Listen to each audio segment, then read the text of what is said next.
喺商業社會裏面，有啲人認為大局思維能夠幫助我哋喺短期裏面保持動力，因為我哋會時刻記住長期嘅目標。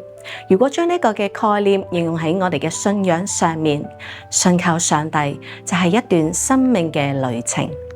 保羅喺羅馬書8章18節裏面展現咗一幅嘅大局思維。我想現在的苦楚，若比起將來要顯於我們的榮耀，就不足介意了。當我哋專注喺將來嘅話，咁樣而家我哋所經歷嘅困難，根本冇辦法同將來嘅榮耀去相比啊！或者我哋每日都喺度面對緊挑戰同埋困難啊！